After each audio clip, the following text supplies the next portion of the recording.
Dennis Prager here. Thanks for listening to the Daily Dennis Prager Podcast. To hear the entire 3 hours of my radio show, commercial-free, every single day, become a member of Pragertopia. You'll also get access to 15 years' worth of archives, as well as the daily show prep. Subscribe at pragertopia.com.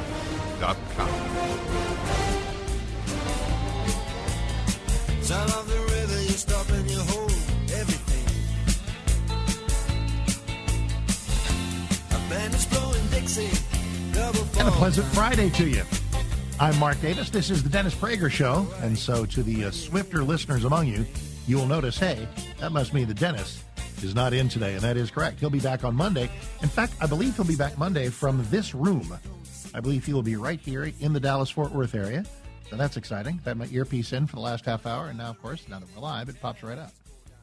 Such is the Murphy's Law of broadcasting. Glad you guys are here. Again, I'm Mark Davis here in DFW at 6:60 a.m. The Answer. I'm the happy morning host here, which means I just finished my own rollicking morning show. And as will often happen, I've had stuff happen on this morning's program that kind of informs every time that I come in and fill in for Dennis, which is always a total joy. So first, a little bit of the contact information. You know about that. 1-8-PRAGER-776. 1-8-PRAGER-776. Normal phone lines, normal everything in terms of your calls to the show, which I would love to hear on a lot of things we're going to do today. We're going to do some migrant relocation talk. Oh, boy, are we, because I come to you from the state of Texas, where we have a governor who has had a kind of an idea that says, hey, why don't we? Here's how it kind of went.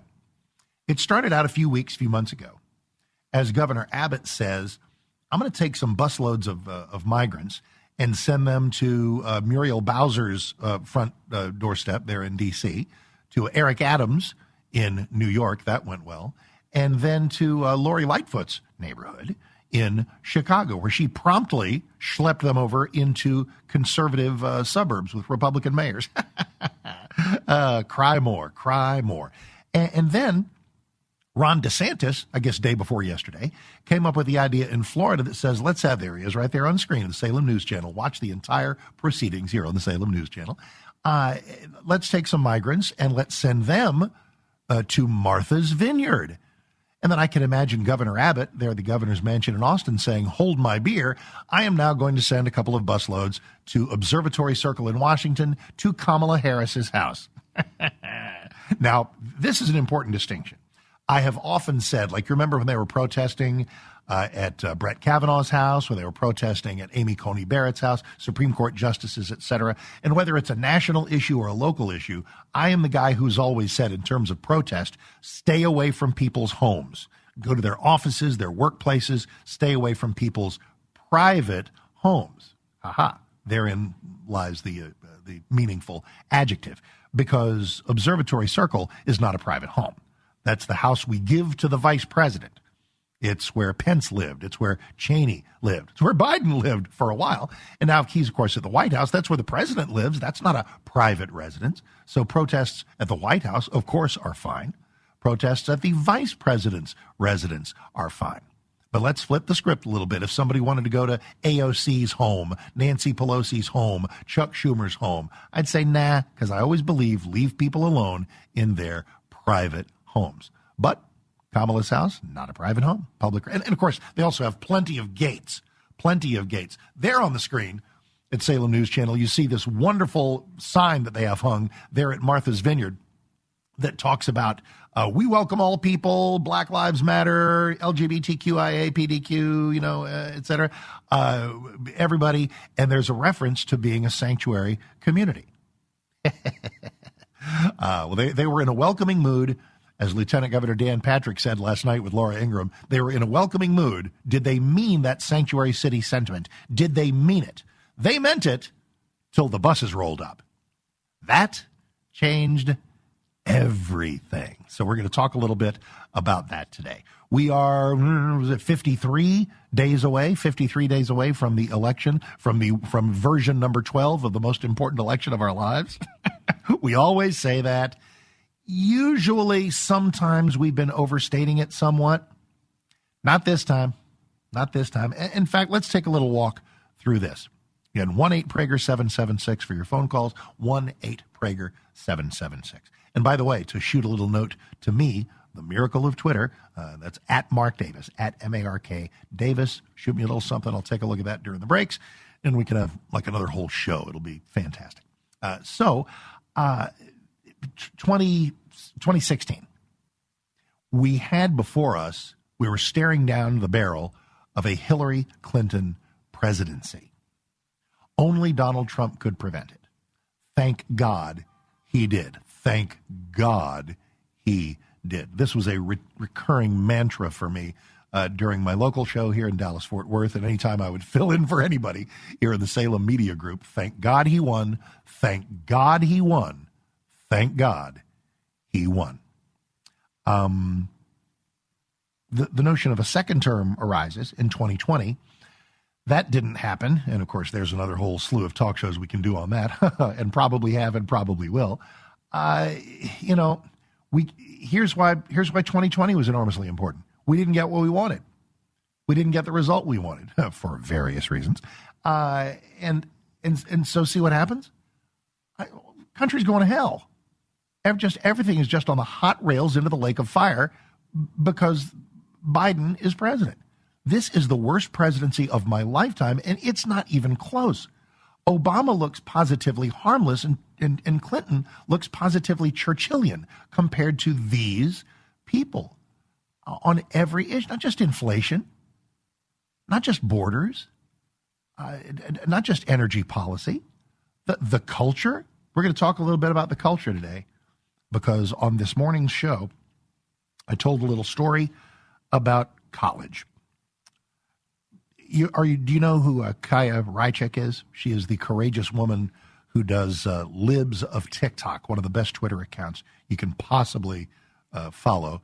Libs of TikTok is basically her finding things that these crazy people actually do and proudly proclaim. Hi, I'm a green-haired teacher, and I'm going to teach your son to be a daughter. I mean, it's true. I'm not making this up.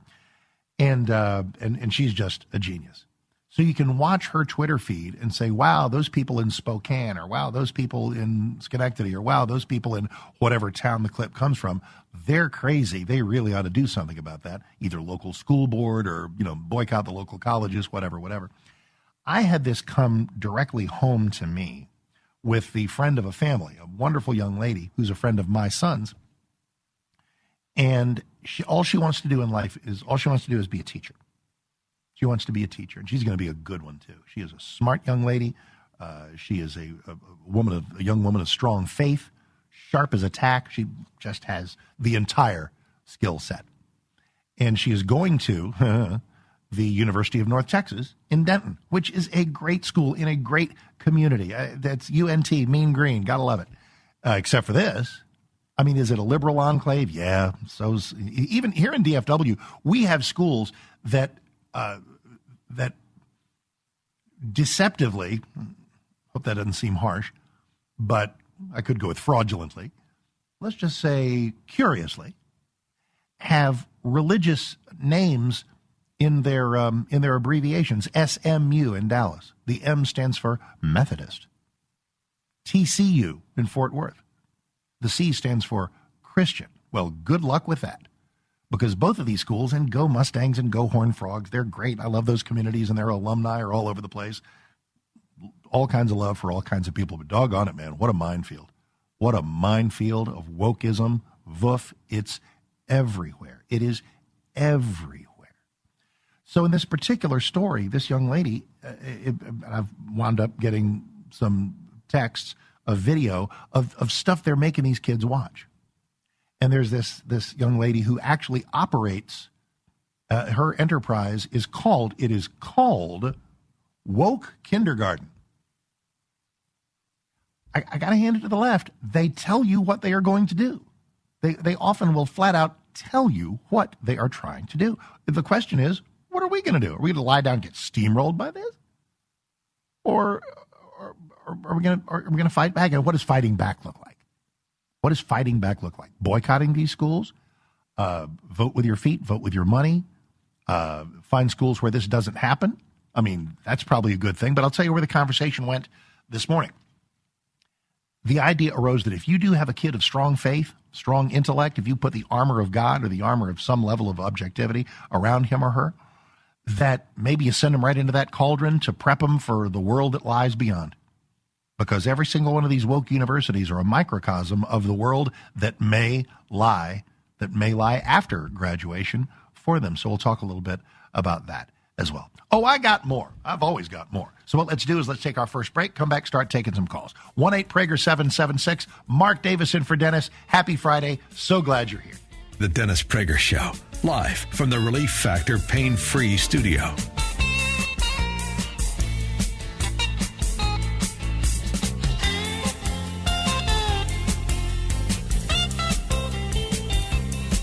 Dennis Prager here to share a product that can help keep everyone more healthy. Cofix RX. Most of us know that viruses of all types are a part of life. What we don't always know are the right products that could be protecting us. So I'd like to tell you about Cofix RX and its doctor-approved secret ingredient. As a safety measure, many doctors and nurses have been using iodine to swab their noses for decades. Iodine has been in use since 1811, and 96% of us are iodine deficient. Using Cofix RX antiviral nasal spray with povidone iodine is a smart way to stay healthy. Cofix RX is made right here in the USA. It's simple to use. You spray it up your nose, and the iodine destroys germs and pathogens where they multiply in the nasal cavity. Check out CofixRx.com. That's COFIXRX.com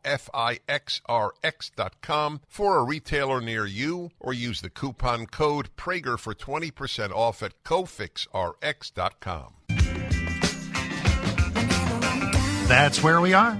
That's where you can see us right now as you're listening to us old school on some radio or something, or maybe doing some streaming, which we always enjoy.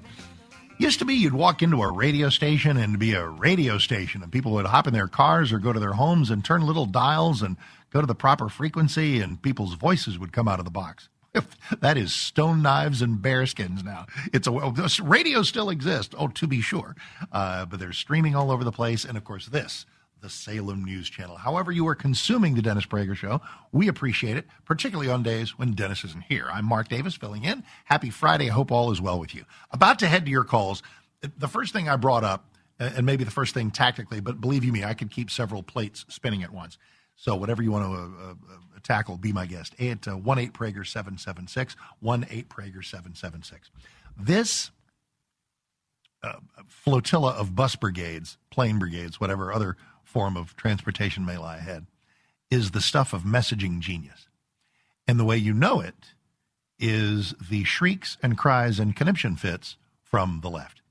There's an old saying, I think it stems from World War II bomber pilots, and that is, if you're taking on heavy flak, that's how you know you're over the target. And never truer than in the whining and crying and hand-wringing and pearl-clutching from the left, from the president himself, from California Governor Gavin Newsom, who wrote a letter to his buddy Merrick Garland. And this is genius. He writes to Merrick Garland and says, Governor GQ in California wants a full-blown investigation as to how in the world Governors Abbott and DeSantis could even do this. Gasp, gasp. He says, like you, here's the word he uses, horrified.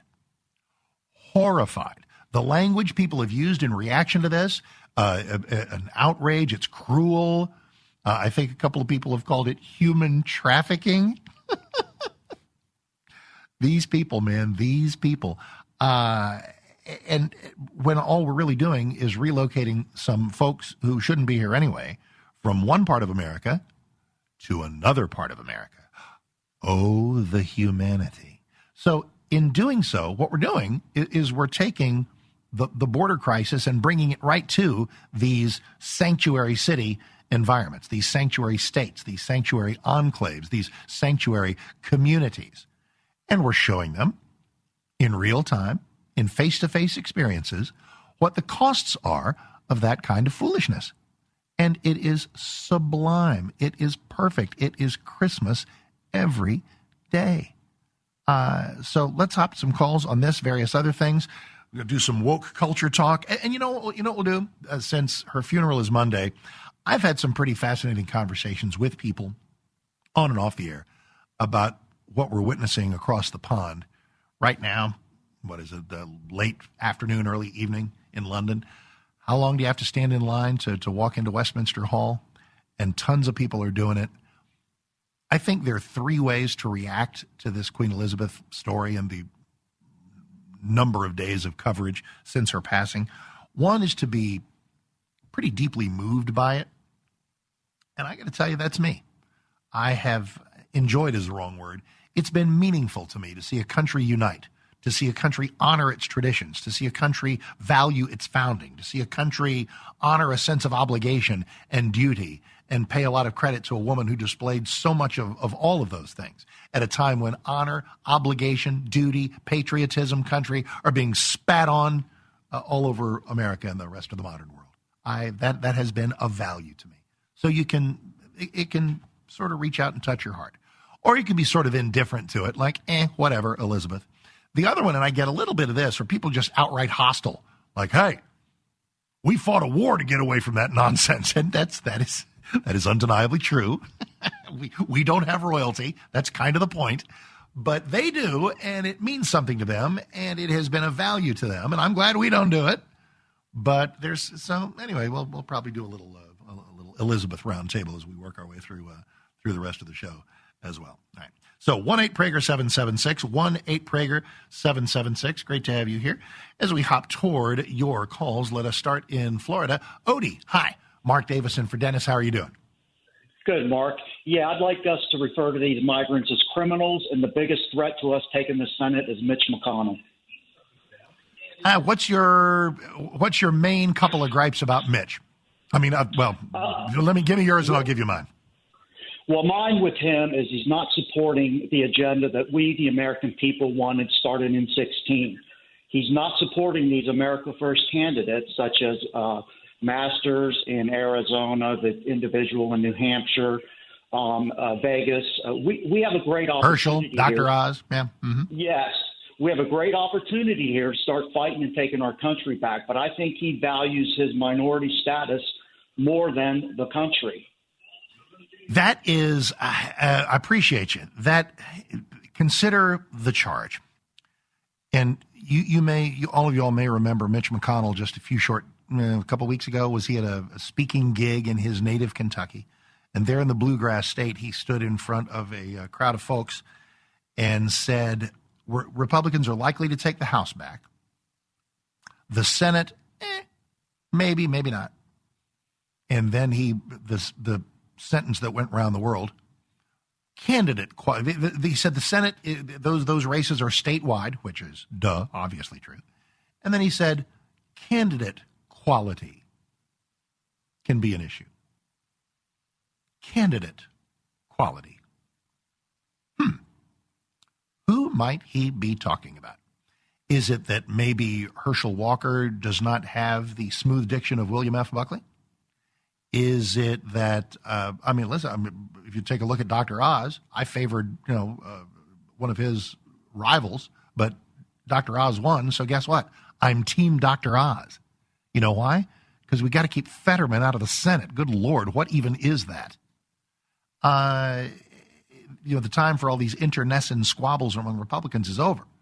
But we've got to elect as many Republicans as possible, and it just doesn't particularly seem like that's Mitch's vibe sometimes. And what the gentleman just said is something that a lot of people believe or that they toy with a little bit, and that's the notion that Mitch would rather stay as the Senate minority leader with a reliable cadre of people who will kiss his ring than win the majority on the fuel and firepower of people like Herschel Walker, of people like Blake Masters, of sort of Trumpified, in the mold of Trump. And they're not all like Trump. They're not Trump clones. What they are the kinds of unapologetic, bold conservatives that might make Mitch McConnell a little nervous. So I'd like not to think that about Mitch, but I need evidence to the contrary. All righty, Mark Davison for Dennis, and more of your calls are next. 1-8-Prager-776. Happy Friday.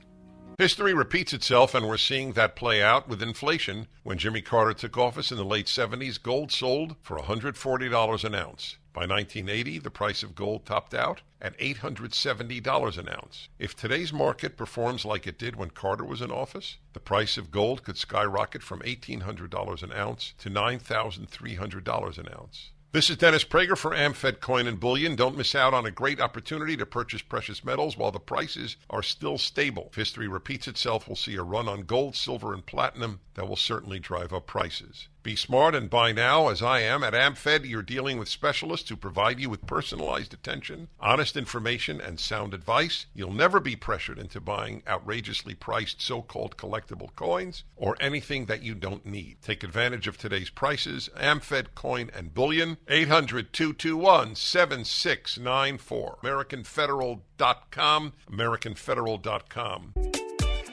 It is the Dennis Prager Show for this Friday, the 16th day of September. Mark Davison for Dennis, about to hop back to more of your calls as we evaluate the week in the news, stuff that has happened, and, how shall we phrase it, just large, broad, conceptual things that are on our mind. The woke poisons of our universities, the prospects for the election that is 53 days from now. Here's one thing I kind of played with a little bit earlier this week on the local show here in DFW. Is Joe Biden a car guy? He was in Detroit, very union-heavy, friendly Detroit, as the rail strike was getting averted. I guess it's good that we dodged that bullet. And he tweeted a big thing of him standing by some gleaming, very sporty, wonderful car that happened to be electric, which is great. Electric cars are cool. No gas. Gotta love that. I just don't want to be forced at gunpoint to buy one or have government shelling out ridiculous amounts of money to bribe people into buying them. You want a Tesla? Get a Tesla. You want a Hummer EV? Get a Hummer EV. You want a Nissan Leaf? Get a Nissan Leaf. It's your money, your car, whatever. However, Joe Biden does not feel that way. The Democrats do not feel that way.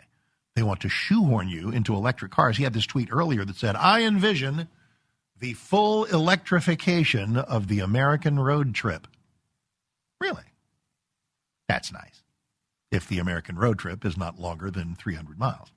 And then later he said, as a car guy, I'm a car guy. And once again, he's just glomming all over the electric gloriousness of this one particular vehicle. And again, nothing against electric cars. But I'm a car guy from this president? No, sir. Your car guy credentials are revoked the moment you try to slaughter the internal combustion engine. Because if you really were a car guy, car guys, car gals, you know what they do? They love cars. Electric or gas powered, big or small, fast and slow, new and old. There's just something about the automobile that captivates them. So no, Joe Biden is not a car guy. All righty, 1-8-PRAGER-776, 1-8-PRAGER-776. We're on the phones in Chicago. Brad, hey. Mark Davis in for Dennis. How you doing, Brad? Welcome. Hi. I'm doing great. How are you, Mr. Davis? Good, thank you. Good. Okay, I'm calling because Illinois has passed a new law called the Safety Act, which is anything but safe for the Cook County citizens, and I am actually running for sheriff of Cook County. And the Safety Act says that the state can no longer interact with any government law enforcement agency that has anything to do with immigration. It essentially codifies their sanctuary status, which, as far as I know, violates the Constitution of the United States. Oh, Lord. And, of course, further endangers the citizens of Cook County. Well, this just follows in the direct narrative of law and order taken right off its moorings. I think this is one of the things that we ought to be running on at every level is borders and safety, and of course the economy, obviously, and of course energy. It's such a target-rich environment. But you, especially as a sheriff's candidate, and good luck to you, are exactly the right kind of person to step forward and say that we used to have some relative security, that the people we elect had our actual safety and security at heart. And now woke concerns and racial pandering and activism have taken the place of public safety. Yes, they have put in the law that the police can no longer remove a trespasser. So if someone camps out on your yard or moves into your shed, the police can write them a ticket but cannot remove them from your property. So now, how do boy. you get rid of them? You've asked the precise question. Now, there was an election that I'm going to name that hinged on a lot of this, in which a fairly unpopular politician won huge by focusing on exactly this. And I'll tell you about what that election looked like and how it went when we return. Mark Davis in for Dennis. The Dennis Prager Show, live from the Relief Factor Pain-Free Studio. MyPillow is having their biggest sheet sale of the year. You all have helped build MyPillow into the amazing company that it is today. Now Mike Lindell, inventor and CEO, wants to give back exclusively to his listeners. The Percale and Giza Dream bedsheet sets are available in a variety of colors and sizes, and they're all on sale for as low as $29.98 with our listener promo code. Order now, because when they're gone, they're gone. The Percale and Giza Dream sheets are breathable and have a cool, crisp feel. They come with a 10-year warranty and a 60-day money-back guarantee. Don't miss out on this incredible offer. There's a limited supply, so be sure to order now. Call 800-761-6302. Use the promo code Prager. Or go to MyPillow.com, click on the radio listener square, and use the promo code Prager.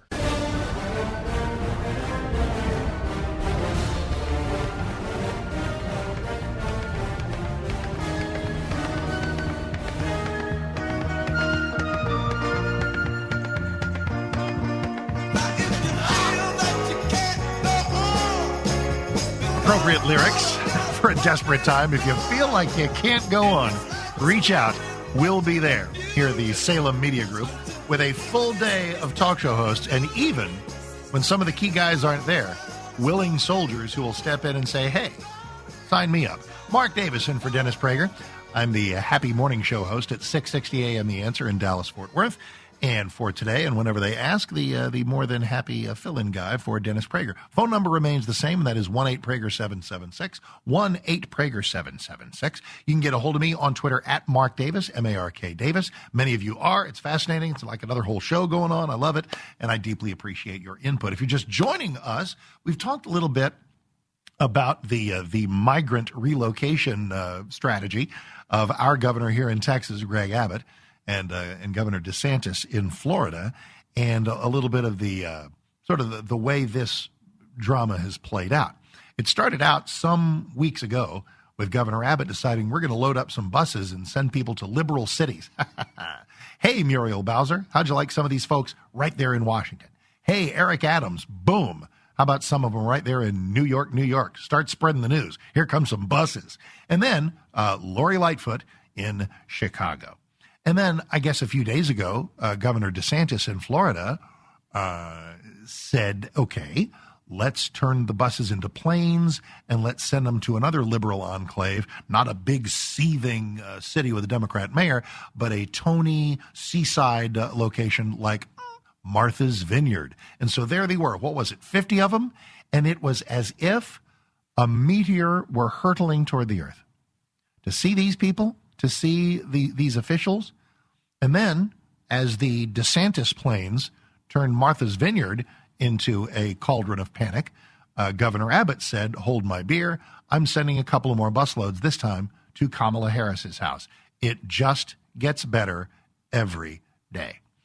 And by that I mean, the point is made, the political imagery is brilliant, and we're talking a little bit about whether you like it or don't like it, or whether you think it's smart or not so smart. I think it's total genius. I will give you a shade of nuance here.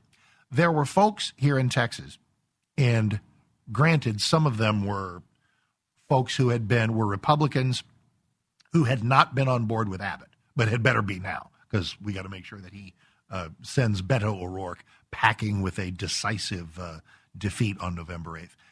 There were a couple of folks you may, Alan West, you definitely know. He ran against Greg Abbott in the Republican primary, and a longtime friend of mine, another longtime friend of mine, Don Huffines, former state senator, member of a wonderful, magnificent, impactful family in our community, in business, in politics, and everything in between. And so both of them were kind of running against Abbott from the right on a couple of issues, and immigration was one of them. And, Don Huffines had some billboards, stop giving illegal immigrants our money. And it seemed like Huffines would say something and then Abbott would emulate it, which had to be the most flattering thing in the world, but also makes it hard for you to primary a guy when he's adopting like your entire agenda. So bottom line was some of the folks who were maybe not Abbott fans were saying, and some of them may still be saying, isn't this giving the immigrants exactly what they want? I mean, we didn't, and somebody tried to make this point to me yesterday. Yeah, you conservatives, you were all up in high dudgeon when Biden was loading up planes of people and shipping them all over the country. Now your governors are doing it. You think it's great because to own the libs. My suggestion was that if anybody can't see the difference, anybody can't discern the distinction between those two, maybe they should not be analyzing things for a living or maybe even as a hobby. When Biden loaded up planes in the dark of night and schlepped people to all time zones of America, that absolutely was so that they could embed and disappear and vanish and suddenly surface later when a future Democrat administration and Democrat Congress can legalize and normalize and naturalize all of these folks and then enjoy decade upon decade of grateful Democrat voting in return. That's what those plane loads were for. These plane loads are decidedly different. These are designed to take a whole bunch of, actually a tiny sliver of immigrants. If you want to take a look at the numbers here, look at who went to Martha's Vineyard, look at everybody that's gone to, I think Eric Adams in New York said, we've gotten 7,000 migrants. 7,000 migrants. Ooh. You know what that's called? 1 month at the Texas border. And a slow month at that. So spare me, the tears and the hand-wringing and the violin music from New York City. And I love New York. I love D.C. I grew up in the suburbs of D.C. I love Chicago. These are great cities, horribly run by people with very, very bad ideas. And one of the worst ideas you can have is this sanctuary city nonsense. So we've talked a lot about that and what makes good sense politically, what the moral implications of all of this are, because there are a whole lot of folks who suddenly are putting on these mantles of biblical scholarship saying, hey, Mark, hey, conservatives, hey, Abbott, hey, DeSantis, surely Jesus would disapprove of what you're doing. There's no evidence of that. There's no scriptural indication that points toward open borders. None whatsoever. And I did take the opportunity, and I'll do it now if it works on the radio, and that is to say, if anybody's in the mood to work through some Jesus logic, if you think that Jesus would not be a fan of what conservatives are doing with regard to our advocacy of these migrant relocations, you want to talk about what Jesus wants? You want to talk about what Jesus seems to like and dislike? You want to talk about what is and is not in Scripture? Great, let's do that. On one condition, then let's do abortion. Can we do that? If you suddenly care so much about what Christ would teach, about what Jesus would want, about what makes God happy, let's talk about the violent evisceration of the miracle of life in the womb. You want to talk about Jesus? Let's talk about Jesus. Now, obviously, if you want to talk about anything, place to do it, 1-8-PRAGER-776, 1-8-PRAGER-776. Let us hop to your calls, and we are in Los Angeles. And Brent, that is you. Let's hop to Brent and say hi. Brent, Mark Davison for Dennis. How you doing?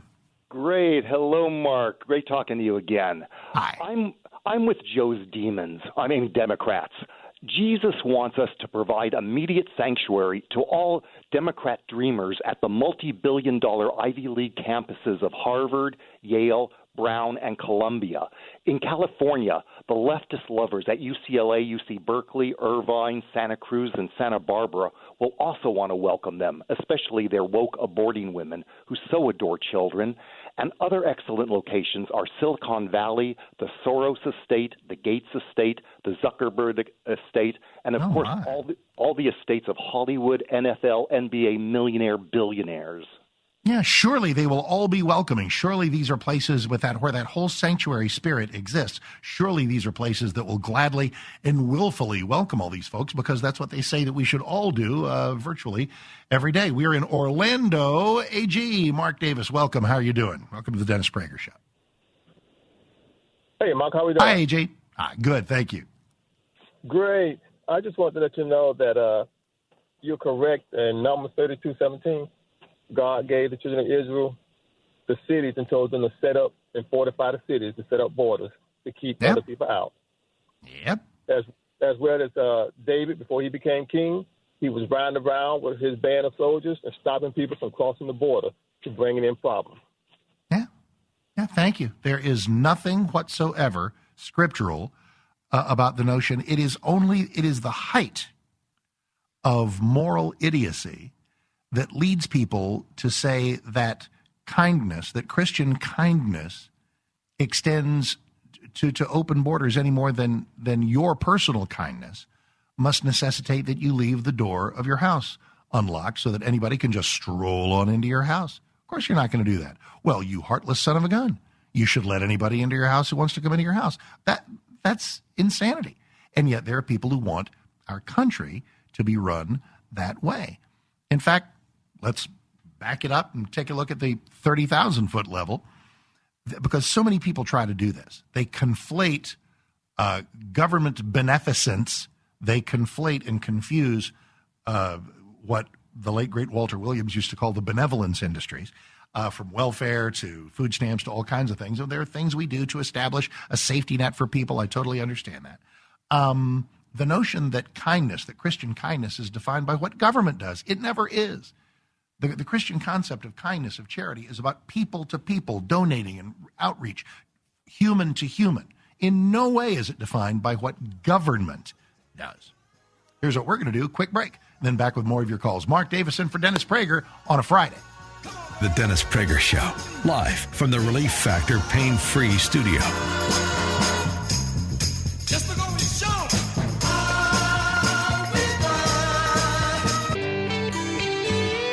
Well, that seems to be on a lot of minds at the moment, and that's some of what we're talking about today on the Dennis Prager Show, but only some. We got a nice, fat, topical cornucopia going.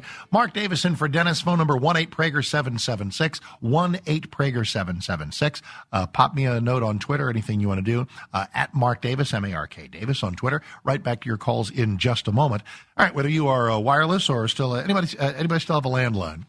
Have they totally gone the way of the dinosaur? I probably got rid of my landline. Well, I definitely got rid of it, but it was probably about 2 years ago. I never answered it. All I got was spam calls on it.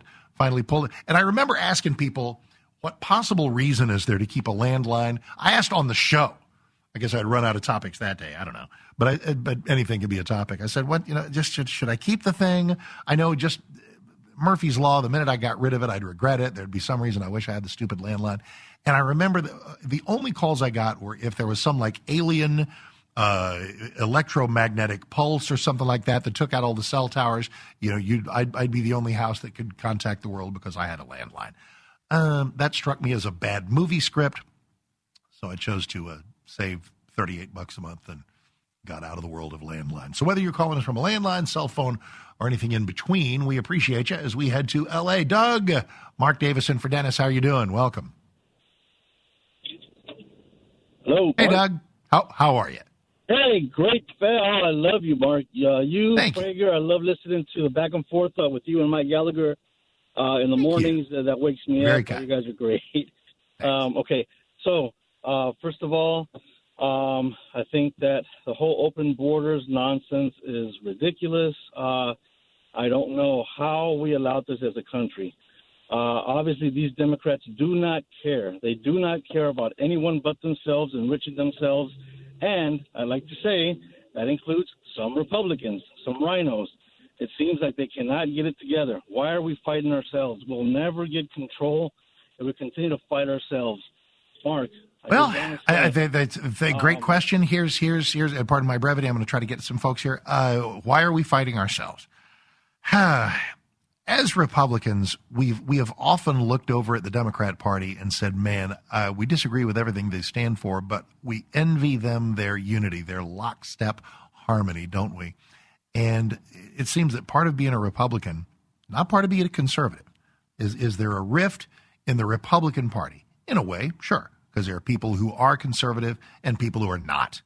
There are people who are totally on board for Trump so much that they want him to run again, some who are really appreciative of Trump but might want to move toward DeSantis, and others, and not just all full Rhino Lincoln Project weasels or anything like that, but just folks who are just not that conservative but choose to identify themselves as Republicans. All of those layers of Republicanism exist, and a lot of them are defined by how conservative are you? How conservative are you?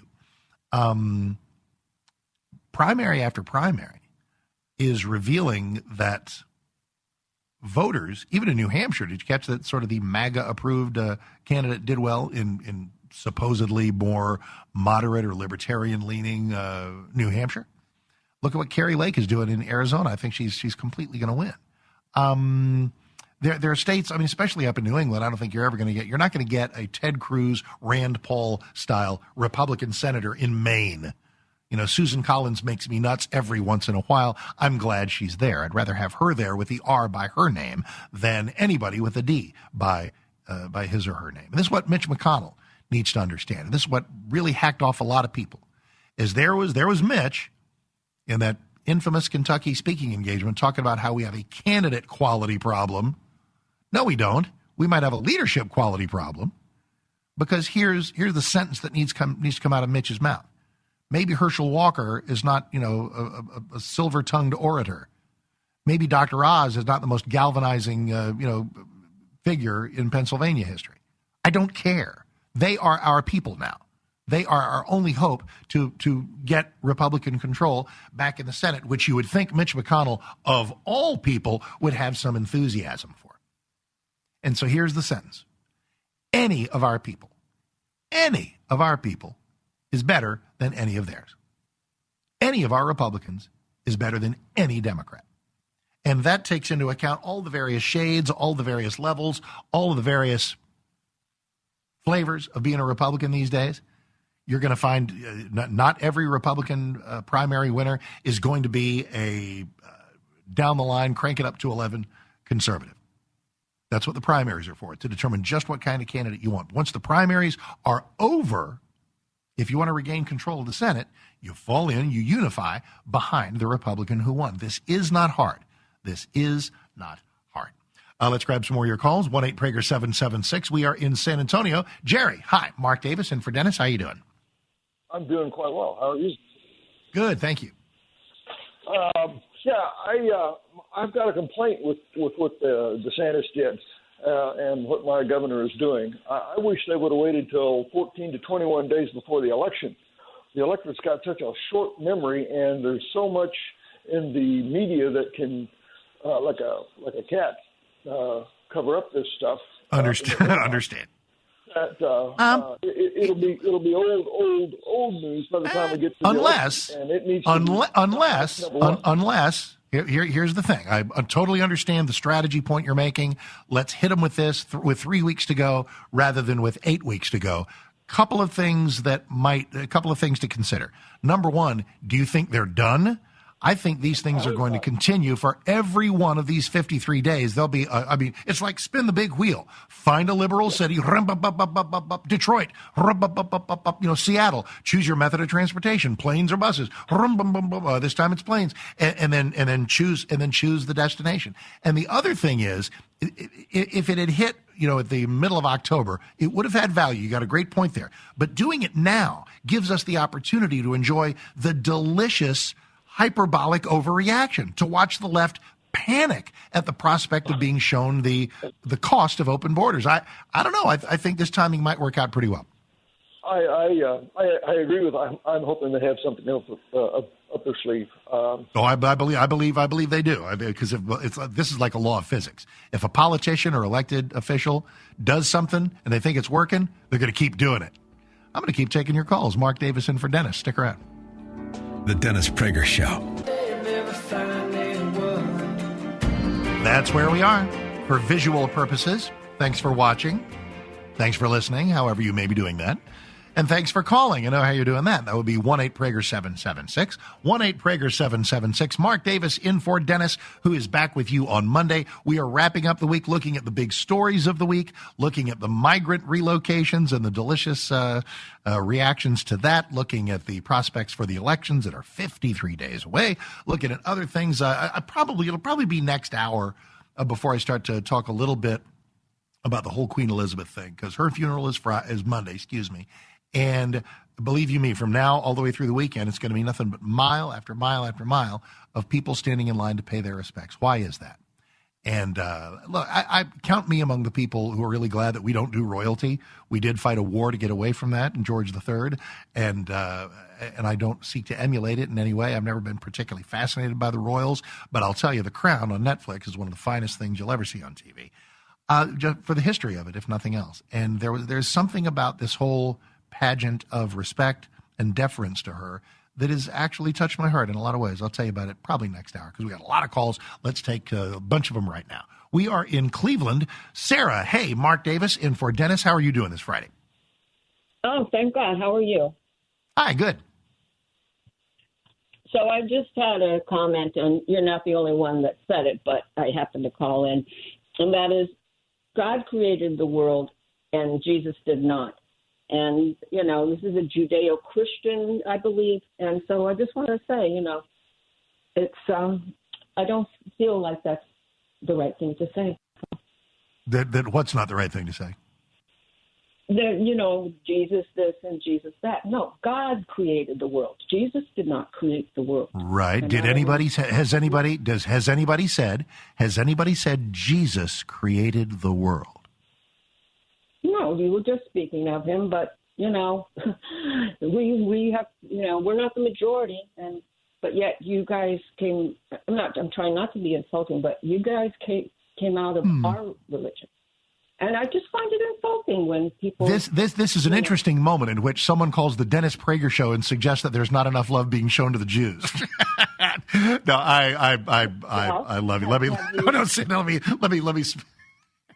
Sorry, couldn't resist. The reason that we got a little Jesus-centric is because it is the people who hate Greg Abbott and Ron. Sorry, I tickled myself.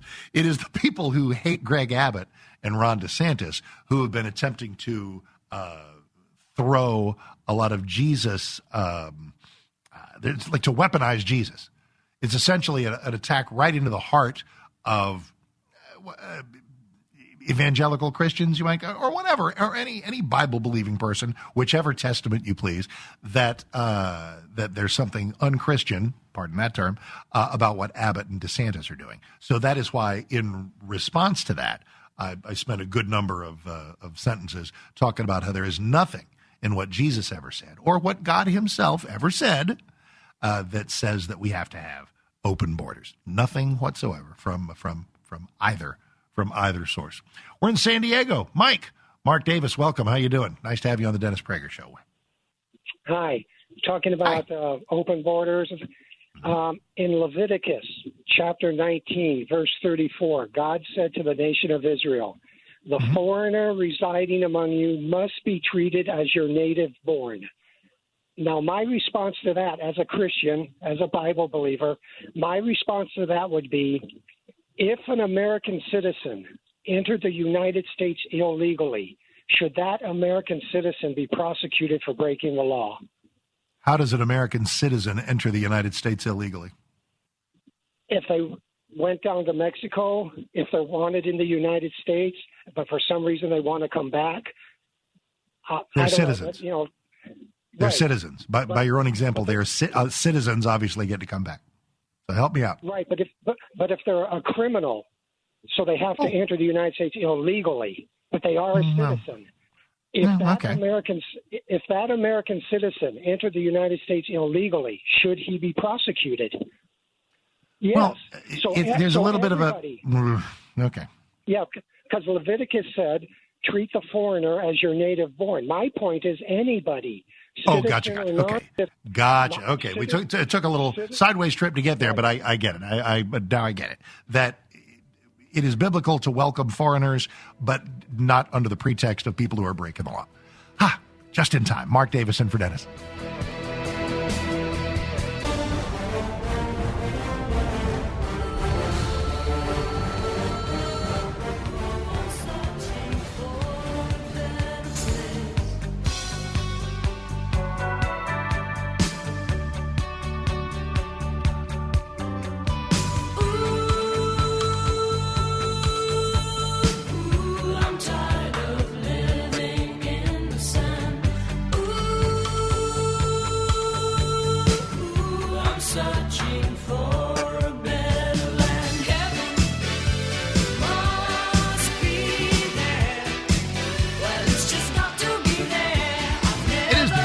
Show on this Friday, the 16th day of September. Mark Davis in for Dennis. Great to have you here. 2 hours down and 1 to go. What will we do? Some of that's up to me. A whole lot of it is up to you. So let me give you the phone number, 1-8-PRAGER-776, 1-8-PRAGER-776. Tell you what I'm going right back to on the phone, sort of our unfinished business, and then some of what I'd like to explore, because Dennis is back on Monday. It's my last crack at you, until I call me and ask me to do this again, which I'm always happy to do. And I have had a certain fascination with the last few days with regard to the passing of Queen Elizabeth in exploring sort of the three sectors of reaction in there. Those who have been deeply moved by her legacy and her passing.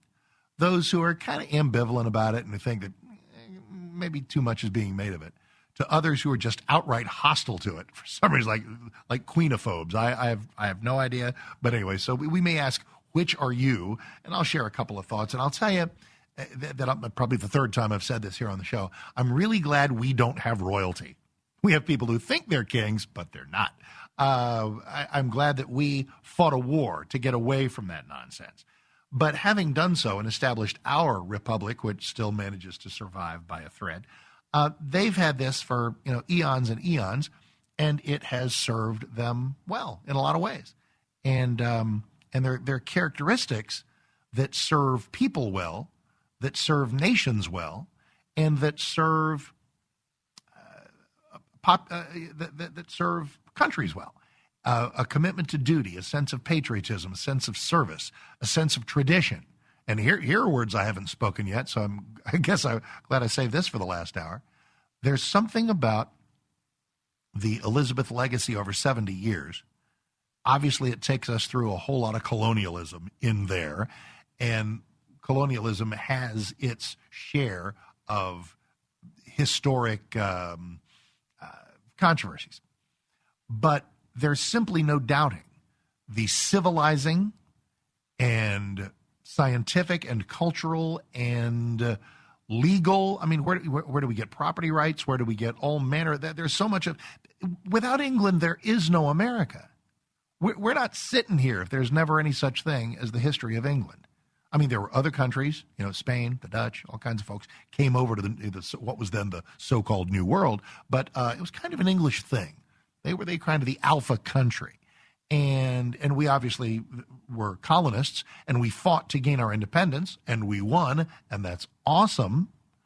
But prior to the birth of this nation, the existence of that nation brought things to this world that would not have otherwise happened. And since the birth of this nation, through the 18th, 19th, 20th century, 21st century up to now, there's something about the derision that's being heaped onto Western culture right now that makes the focus on Britain, makes the focus on Elizabeth something that I deeply, deeply appreciate. And I know I actually wrote a column about this in Newsweek I may share a part of a little later on. But first thing let's share is time with you on the phone. Let's do 1-8-PRAGER-776, 1-8-PRAGER-776. And we're in New York. Aaron, Mark Davis, welcome. Nice to have you on the Dennis Prager Show. Hi, it's very nice to be here. Hi. Yeah, so I wanted to talk about what the New York Times published on the anniversary of 9/11. They published a story about the ultra-Orthodox Jewish community's education system and slandering from all sides the education system. I'm an ultra-Orthodox Jew myself, and I would like to do a little bit of debunking myself. a lot of those same people claim to say talk about the joblessness in the ultra-Orthodox Jewish community. There virtually is no such thing as joblessness in the ultra-Orthodox Jewish community. Everybody I know who wanted to gets a job. There is virtually no violent crime. I would say if there is any violent crime, there are more violent criminals in the New York Times than there is in the ultra-Orthodox Jewish community, if I had to bet. And let's look at the record. It's education the New York Times is so worried about. Let's look at what the New York Times has. Let's look at their own record. Well, they tried to cover up the Holocaust. They put it at the end of the pages. They denied the mass starvation of Ukrainians in the 1920s, 30s from the Stalinist regime with their Walter Duranty, and they never gave back the Pulitzer Prize, saying that it would be exactly Stalinist. It would be Stalinist. We could take an hour going through the New York Times sins, but I think the focus that you bring is a proper one, and I think that's what your suggestion is, that the thing that repels the New York Times about Orthodox Judaism or about anybody who is particularly devout is it speaks to a devotion to God rather than a devotion to government. And the altar where the New York Times worships, they want people to worship at the altar of a benevolent government and to hold up and elevate earthly things rather than divine things on issues, for example, like gun control, where religious people know that we have a problem with America's soul, where we have a people problem, not a gun problem. Those are solutions that the New York Times and all of leftist culture are not interested in, is a revulsion to virtually any type of religious solution. That's 100% correct. Furthermore, those same secularists, I think it was in 1962, correct me if I'm wrong, they pushed out God of the public schools. We used to have a prayer, and it didn't refer to any specific God, just God in general. Sometimes it did. It depends on where you were. You go to Alabama in 1959, the kids are praying to Jesus. Trust me. Trust me on this. I've done 100 shows on that. I think, as you can tell, I'm a deeply personally devout person. At no point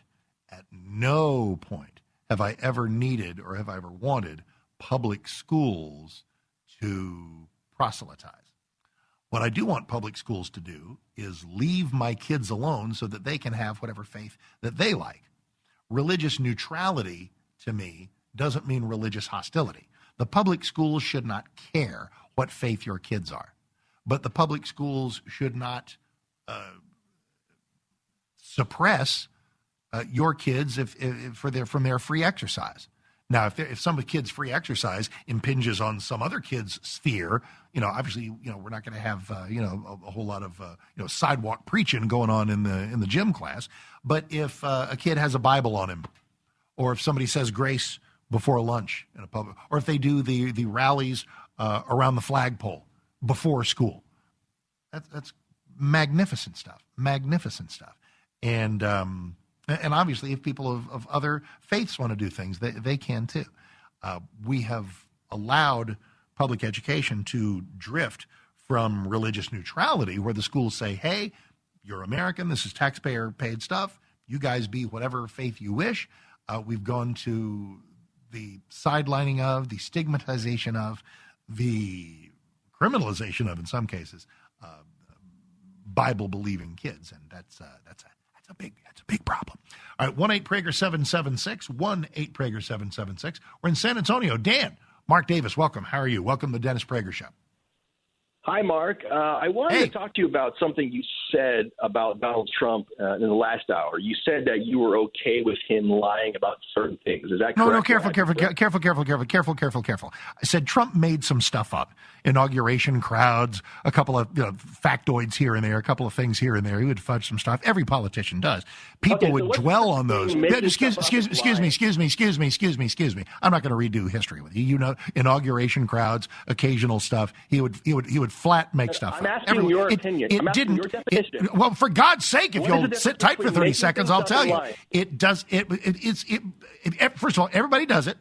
Everybody does it. So if you take the things, if that's where you're going, then that's actually pretty helpful. I will take every factoid that Trump fudged and tell you that it doesn't matter next to him being right and factual and accurate about borders, taxes, culture, Constitution, climate, et cetera, et cetera. Exactly.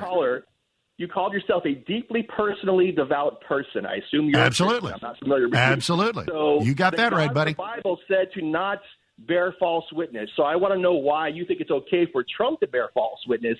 It's because, listen, I can't explain this to you at your house every day. Some things matter, some things don't when you're a leader. Hope that helps. Be right back. The Dennis Prager Show.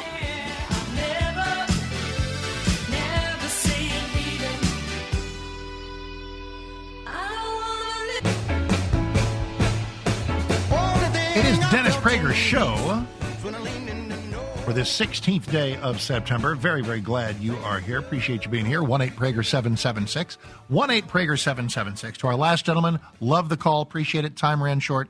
So, because you know, you're getting to know me, I think. That's the kind of call I would have taken a little more time with because it's just that much fun. The premise being, hey, you conservatives who value truth, what about the stuff Trump said that he made up, which I acknowledged last hour. Inauguration crowds, a factoid here and there, usually about his own numbers or something from his past or present or something, whatever. And the gentleman's point was, hey, you conservatives, or hey, you Christians, how in the world can you countenance? How in the world can you tolerate the occasional misstatement from Trump, if truth means so much to you? So for this gentleman and anybody else, ideally, let everything you say be truth. Not all truth needs to be spoken, but let everything you say be truth. That is the human ideal, right?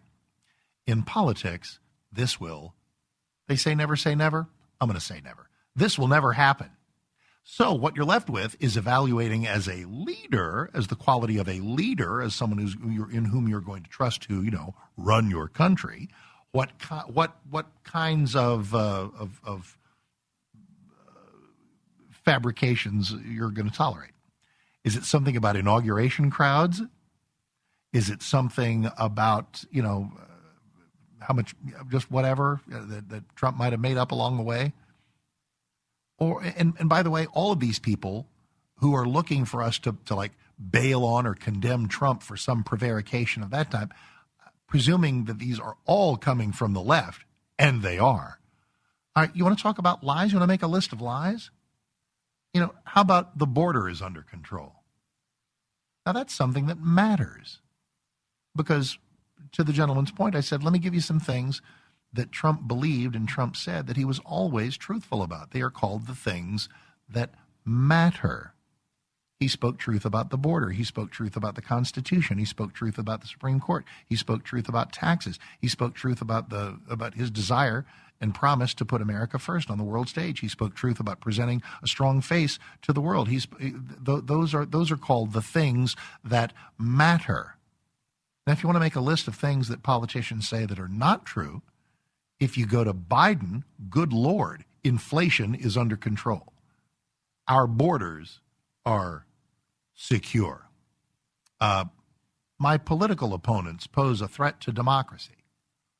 These are enormous character flaws, enormous lies and slanders about millions of Americans. Those are things that actually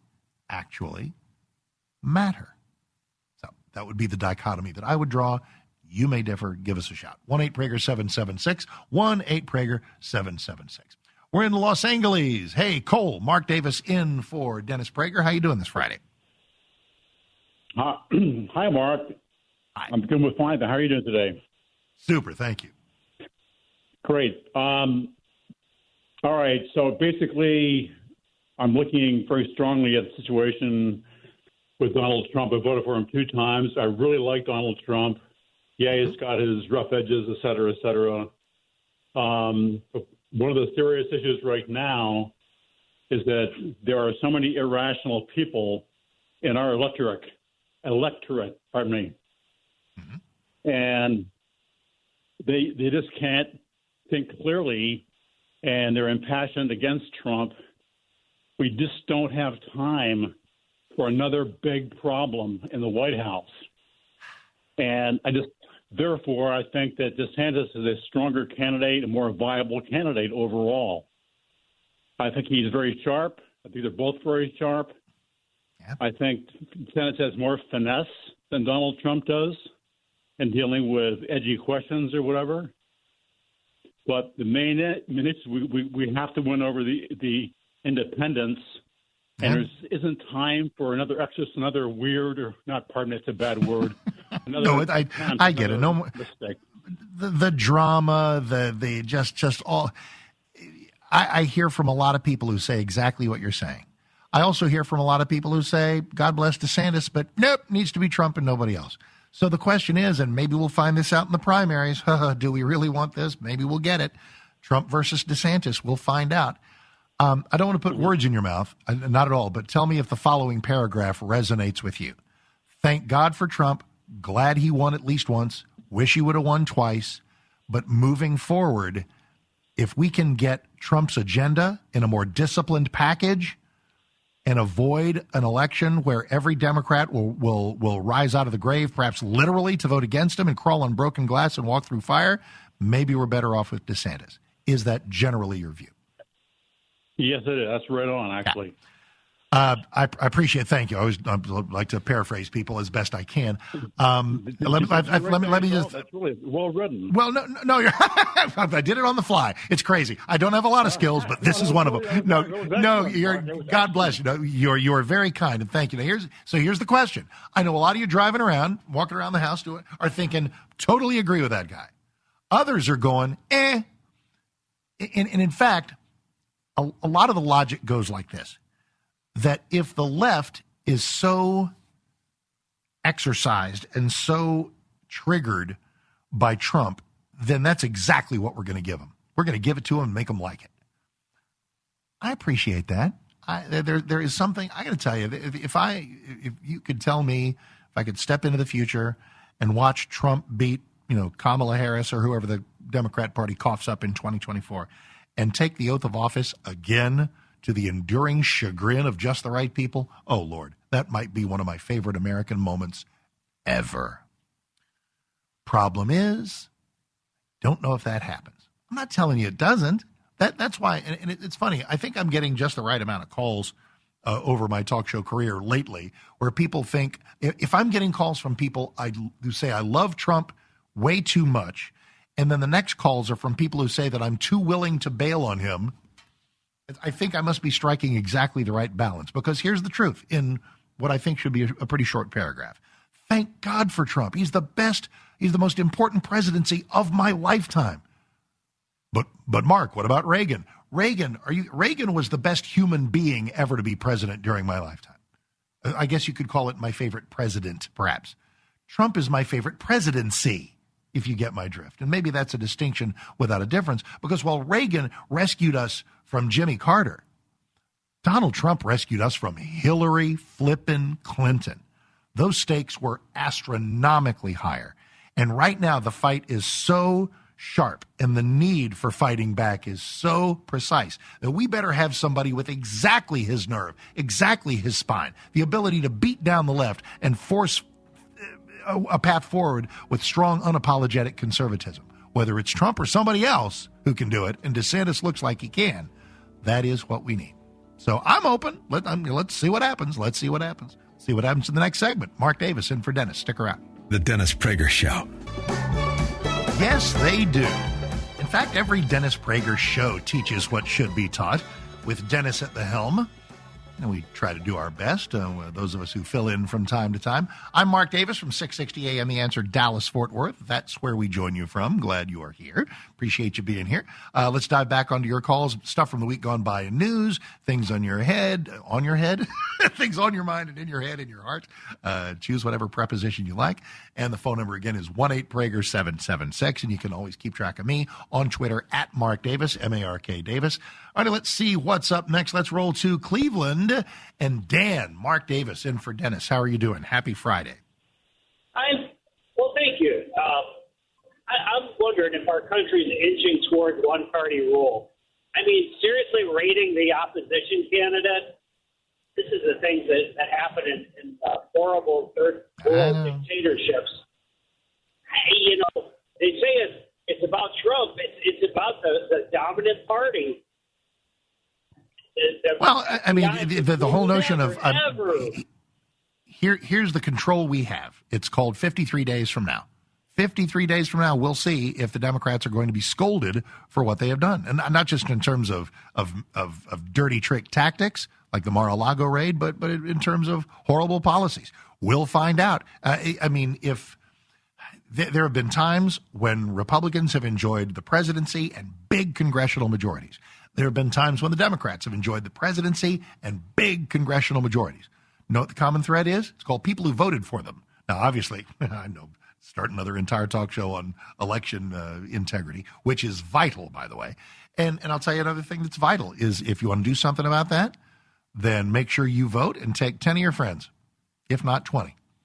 If it ain't close, they can't cheat.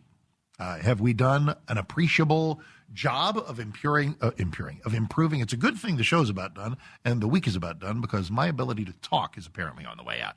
So the timing is excellent. Have we done a good job of improving election security in my state of Texas, over in Georgia, and some various other places? I believe we have. And I think one of the reasons I know that we have is because the left has been on fire with rage about that. Oh, voter suppression. Voter suppression is a damnable lie. I mean, you need all kinds of ID to get on a stinking plane. Proving you're you before you vote is a basic of a responsible democracy. It's all we're trying to do. And I think things are vastly improved from 2020 to 2022 and will be in 2024. Will it be perfect? Nope. Will cheating still be possible? Probably. And that means that our best defense is to show up in such numbers that even if Democrat cheating is worth a percentage point or two, and that's real fat, whatever it's worth, then we got to win by 5 so that it doesn't matter. So that it doesn't matter. I mean, election integrity always matters, but I mean so that their skullduggery, their sinister cheating tactics don't matter. They become mathematically irrelevant. All right, 1-8-Prager-776. We are next in Riverside, California. Kirk, hey, Mark Davison for Dennis. How you doing? Hey, Mark, it's Kurt out here at the United States of California. Thank you. Calling in, but hey, look, you're hitting the nail right on the head. And here's kind of my deal with the whole thing. I love what Trump did when he came in, kind of, let's just in a gentle sense say flip the bird to everybody else and just did what he said. And I'm 52 years old, and I've never experienced a president that really did a lot of what he said he was going to do on the campaign trail, and really all the odds against him with everything going on. Man is just, once again, a CEO, right? But let's fast forward to what happened. So DeSantis comes along. I really enjoy him. I think he's doing the right thing.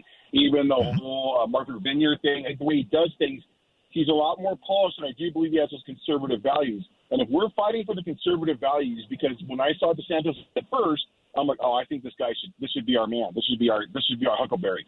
But when they raided Mar-a-Lago, then I got pretty upset. I won't say the nice word, but I got pretty upset about that. And then I went back to the fight. Like, no, let's get Trump in there. I'm going to vote Trump just to, everybody else off. You know what I mean? Understand. And that was a bump that he enjoyed. And I think he enjoyed having that moment. No doubt about it. And I felt it too. It made me think now it's even sweeter if Trump can come back and make his tormentors miserable. Stuff like that can't matter, though. Here's what must matter. Who has the better chance of winning? Who has the better chance of winning? I love Trump. I've grown more fond of DeSantis by the day. We'll see how this works out. I'm open to anything. Who has the better chance of winning? Because that's what matters most in 24. Mark Davison for Dennis. Right back.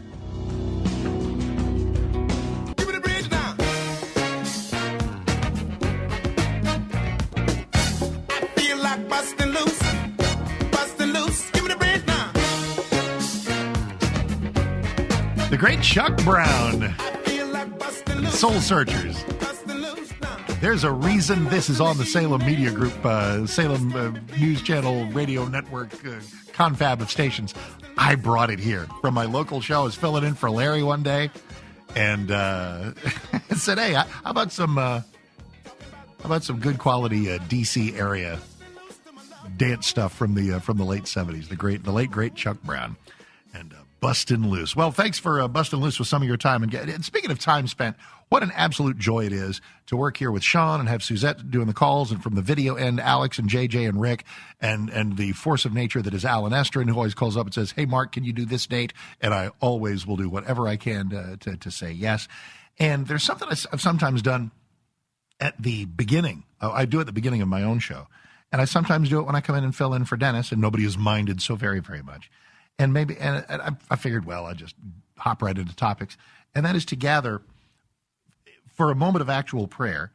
For those who are inclined to do so, you may. And anybody else, just listen along to the sincere wishes, hopefully, of others. As we wrap up today, Lord, guide us and protect us as we face the challenges of each new day. We thank you every day for this blessed nation and for your hand in creating it. Fill our hearts with the energy to protect the freedoms which come from you, which our nation was founded to protect. Let us navigate these troubling times with a positive spirit, treating others as we would like to be treated. Lord, these are times of trial and challenge.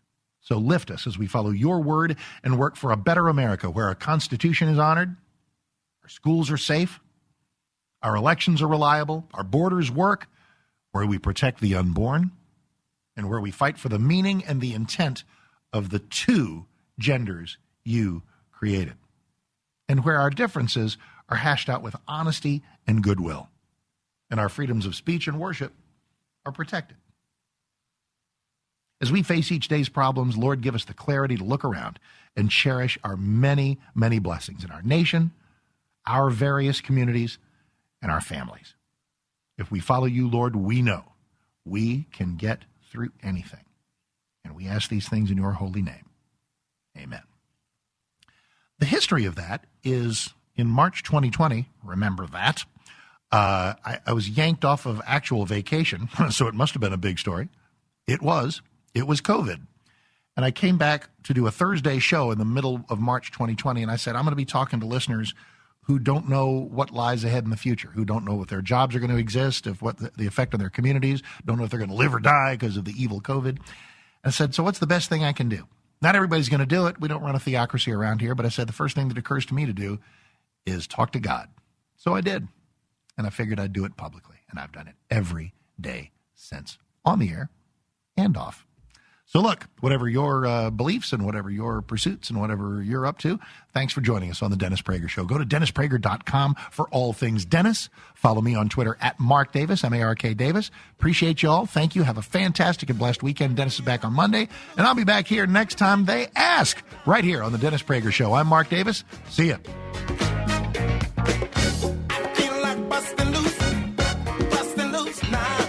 Dennis Prager here. Thanks for listening to the Daily Dennis Prager Podcast. To hear the entire 3 hours of my radio show, commercial-free, every single day, become a member of Pragertopia. You'll also get access to 15 years' worth of archives, as well as the daily show prep. Subscribe at Pragertopia.com.